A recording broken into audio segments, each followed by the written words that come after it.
মানে অনাগত যিটো নিট পৰীক্ষা হৈ গ'ল সেই নিট পৰীক্ষাটো সম্পূৰ্ণ বিসংগতি আৰু তাত মানে গেছ মাৰ্ক দি সেই পৰীক্ষাটো অনুষ্ঠিত কৰা বুলি আমাৰ কিছু ঊৰ্ধ্বতম মানে কৰ্তৃপক্ষই এই বস্তুটো মানে ধাৰ পেলাইছে।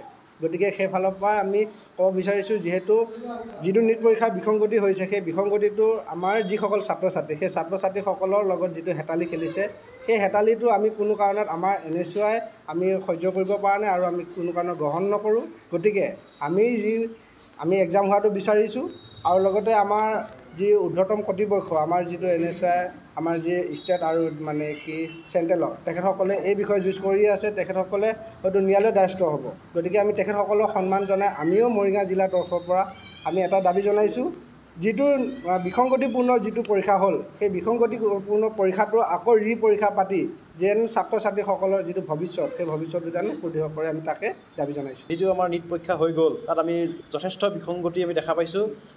য'ত নেকি মাৰ্কছত কোনো ষ্টুডেণ্টে পাইছে 720, 719, 718 পাইছে। এইবিলাক হ'ল সম্পূৰ্ণ এটা বিসংগতিপূৰ্ণ মাৰ্কছ। যিটো নেকি নিট পৰীক্ষাত এনেধৰণৰ মাৰ্কছ নাপায়। এতিয়া আমাৰ কথাটো হ'ল আমাৰ নিট পৰীক্ষাক লৈ আমাৰ এই আখোৱা পূৰ্ণত আমি ৰি-নিট পৰীক্ষা পতাত আমি সম্পূৰ্ণভাৱে অসুগ্ন হৈ আছোঁ। আমাৰ NSUI আমি অনুৰোধ জনাওঁ যে এইখন নিট পৰীক্ষাটো ৰি-নিট পৰীক্ষা পাতক। আৰু কথাটো হ'ল আৰু ইয়াত আমাৰ যি নিট পৰীক্ষা পাতিছে এজেঞ্চিটোৰ ওপৰত আৰু আমাৰ চৰকাৰখনৰ ওপৰত আমাৰ আৰু ভৰসা নাই। কাৰণ তেখেতলোকে যিবিলাক বিসংগতিপূৰ্ণ কৰি আছে সিহঁতক আৰু ছাত্ৰ ছাত্ৰীৰ জীৱনক লৈ যি হেতালি খেলিছে আমি তেখেতলোকৰ এই হেতালি খেলাৰ ওপৰত আমি এই মহামান্য আদালতৰ ওপৰতহে আমাৰ অকণ বিশ্বাস আছে। আমাৰ নেতাসকলে কৈছে যে গৌৰৱ বৰুৱা ডাঙৰীয়াও কৈছে CBI তদন্ত দিব লাগে। সেইটো আমিও বিচাৰোঁ CBI তদন্ত দিয়ক। কাৰণ CBI তদন্ত নহ'লে এই আমাৰ ছাত্ৰ ছাত্ৰীৰ জীৱনৰ লগত সিহঁতে হেতালি খেলি থাকিবই। এইটো সৰ্বভাৰতীয় এটা যিটো নেকি ডক্টৰ পৰীক্ষা তাত তেখেতলোকে যিটো ব্যৱস্থা কৰিছে যেনেকুৱা খেলি মেলি কৰিছে আৰু সেইদিনাখন ৰিজাল্ট দিছে ইলেকশ্যনৰ ৰিজাল্ট যিদিনাখন দিছে সেইদিনাখন তেখেতলোকেও ৰিজাল্টটো দিছে।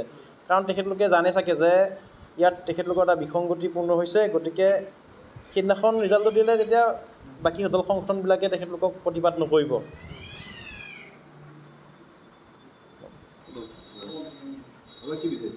হয়, আমি বিচাৰিছোঁ আমাৰ NSUI বিচাৰিছে আমাৰ কংগ্ৰেছ দলে বিচাৰিছে নিট পৰীক্ষাটো পাতক। প্ৰথমৰ পৰা নিট পৰীক্ষাটো পাতক। লাগিলে 1 মাহ সময় দিয়ক। সকলো যিখিনি ষ্টুডেণ্টে দিছিলে গোটেইখিনিক লৈ আকৌ এবাৰ প্ৰথমৰ পৰা নিট পৰীক্ষাটো পাতক। আমি বিচাৰোঁ সেইটো। আমাৰ NSUI মূল দাবীটোৱে হৈছে আমাৰ নিট পৰীক্ষাটো পাতিব লাগে। অভিযোগটো হ'ল আপোনাৰ এই তেখেতলোকৰ যি ৰিজাল্ট দিছে সেইটো হ'ল বিসংগতিপূৰ্ণ। কাৰণ নিট পৰীক্ষাত কোনো দিনেই পোৱা নাই যে 716 নম্বৰটো কোনো দিনাখনো নাপায়। পায় 716 নম্বৰটো 719 নম্বৰ কোনো দিনাখন নাপায়, 18 নম্বৰ কোনো দিনাখন নাপায়। তেখেতলোকে কৈছে যে গেছ দিছে। কিন্তু গেছ দিলে আমি এইবিলাক বিচাৰি থকা নাই। আমি বিচাৰিছোঁ সম্পূৰ্ণ নিট পৰীক্ষাটো হ'ব লাগে।